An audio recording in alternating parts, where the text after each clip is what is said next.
Here we are again at St. Peter's in Hove. I'm Father Alexander, and we're going to make our 219th step in our walking tour through the Bible.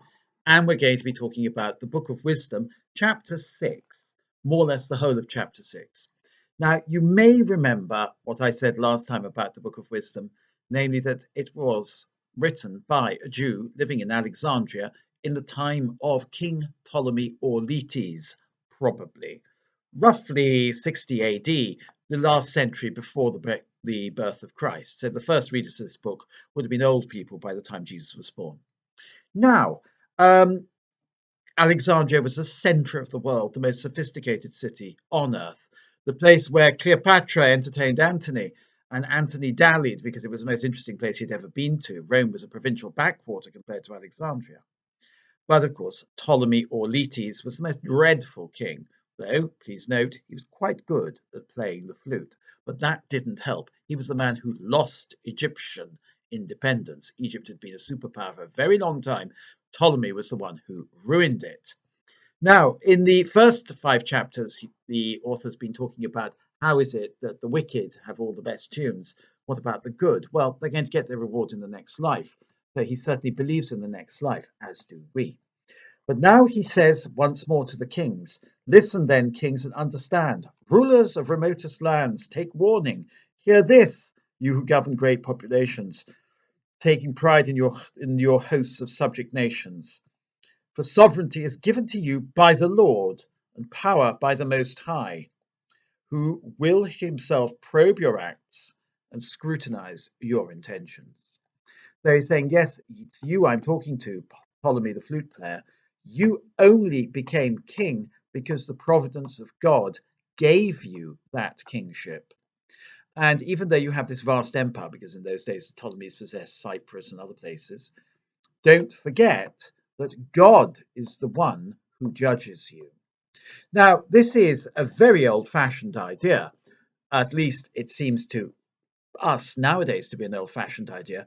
Those who have authority wield authority because they've been appointed by God, not necessarily directly appointed by God, but through the providence of God. And one day they will have to answer to God about how they discharged the great responsibility that was given to them. In other words, don't get uppity, you kings. Be humble, because there is a king, an eternal king, who is greater than you. Now, I think if people were to take this on board nowadays, that would be a really good thing. That all of us are here to serve God, including those who govern us. If, therefore, as servants of his kingdom, servants of his kingdom. In other words, you, the kings, you are servants of God. You have not ruled justly, nor observed the law, nor followed the will of God. He will fall on you swiftly and terribly.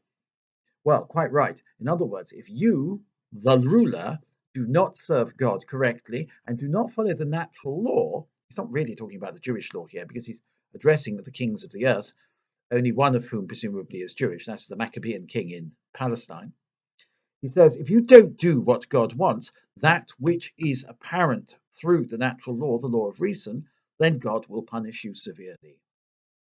In other words, if you fritter away your wealth, if you fail to get out of bed in the morning, as I'm sure Ptolemy Auletes often did, to rule your country, if you fail to put in the spade work, if you fail to be conscientious, if you fail to be reasonable, God will punish you. And also, if you fail to rule in accord with the natural law, that is to say, do the most obvious things that you're supposed to do, protect life, do not make aggressive war, look after people, care for people, tend to the sick, and things like that. If you don't do these things, God will punish you. And he says this that the higher you are, the more punishment you'll get. On the highly placed, a ruthless judgment falls. The lowly are pardoned out of pity, but the mighty will be mightily tormented. For the Lord of all does not cower before anyone. He does not stand in awe of greatness, since he himself has made small and great, and provides for all alike. But a searching trial awaits those who wield power. So, monarchs, my words are meant for you. so that you may learn wisdom and not fall into error. For those who in holiness observe holy things will be judged holy, and accepting instruction from them, they will find their defense in them. Set your hearts, therefore, on what I have to say. Listen with a will, and you will be instructed. So he's now going to give out some instructions to the kings. This really does. I've never heard this passage read out in church. In fact, I have to confess, until just now, I've never read this passage. I've never even heard this passage, but how right it is. Our monarchs, our policymakers, our legislators, our kings, our presidents, our prime ministers, our government ministers, our cabinets, they need to hear this. They need to realize that they should defer to a power greater than themselves, and they should be humble, and they should seek wisdom from God the Most High. They should realize they don't know it all themselves, and they should, in humility, ask God for guidance and try to be guided by the first principles of natural law, which are apparent to everybody, rather than trying, oh so slyly, to be guided by self-interest, because self-interest always ends badly, as we've seen in this country and indeed in other countries. A lot of self-interested politicians muck things up completely because they're so out for themselves that everything else goes down the drain. And indeed, political parties, by pushing forward people who are manifestly unsuited to the role of prime minister or president, they do something even worse. Now, then he gives a little talk about wisdom, and this again is extremely important. We're now on verses 12. Wisdom is brilliant, she never fades. By those who love her, she is readily seen.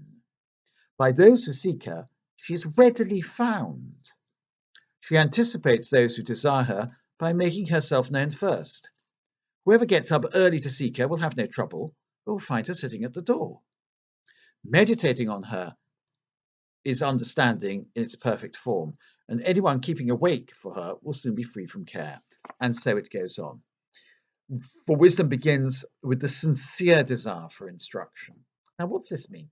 Well, he's actually putting forward something that the Catholic Church has put forward from the beginning, namely that if we seek understanding, we will find understanding, because the concepts we try to understand are not opaque, they are transparent.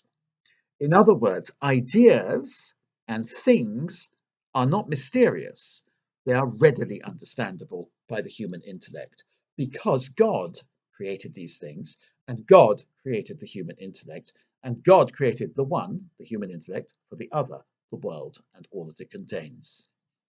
It is the pagans who see that everything is impenetrable and that we are plunged into darkness and that we must somehow assuage the anger of these pagan gods whose wills are inscrutable.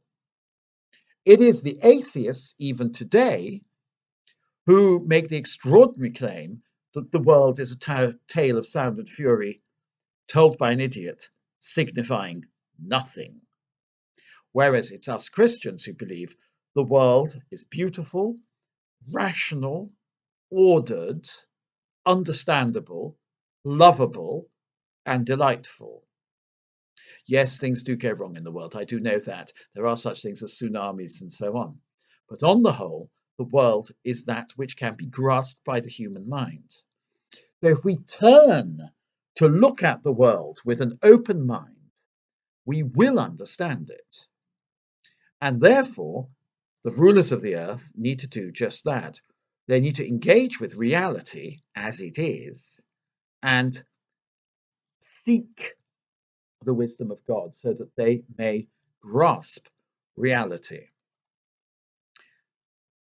If then thrones and scepters delight you, monarchs of the nations, honor wisdom, so that you may reign forever, because eternal life will be your reward.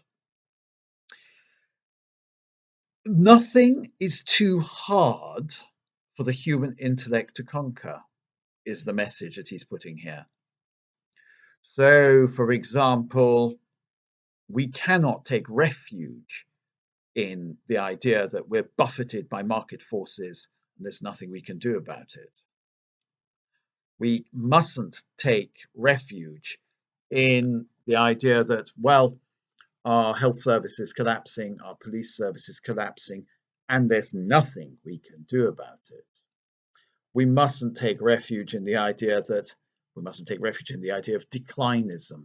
That's say we are in decline. All we can do is manage the decline, but we can't arrest the decline or change things. Yes, we can change things. So Christianity, I think, is a very hopeful creed. Those who think that Christians are only interested in the next life and have no interest whatsoever in this life and making the world better, of course, completely deluded. If you think about all the great reformers in Britain, none of them were Catholics, of course, because in those days Catholics were banned from public life, but all of them were Christians. People like Elizabeth Fry, the prison reformer, Lord Shaftesbury, the great industrial reformer, and of course the Clapham sect, those who campaigned against slavery, people like Wilberforce. In fact, the entire Wilberforce family, all of a great many of whom became Catholics eventually in the next generations. The Wilberforces campaigned against slavery. They were told in no uncertain terms by the people of the time that, oh, we can't change this. No, slavery's got it's natural. It's part of the way the world is. False. That famous plate that was made by Wedgwood, in which the enslaved man looks up to the gentleman in his tricorn hat and says, "Am I not a human being and a brother?" That's natural law speaking. It's so obvious. Yes, you are. Therefore, slavery is unspeakable. Then, of course, people said, "Oh, yes, okay, yes, we know that." But you can't change it because of the economic consequences of the abolition of slavery will be catastrophic. In fact, they weren't. It's true that there was quite a bit of a judder at the abolition of slavery, and the West Indian colonies did lose their value, but the sugar still was produced, and indeed, sugar is nowadays produced very, very easily, not in the West Indies, but in Europe. You don't need slaves to grow sugar, and indeed, you can do without sugar anyway, frankly. So, and therefore, these impossible barriers that are put before us, they dissolve if we look forward seeking the wisdom of God. At least so I hope. So, Kings, listen to this. This is the wisdom of God. Read this passage. All the best. Bye.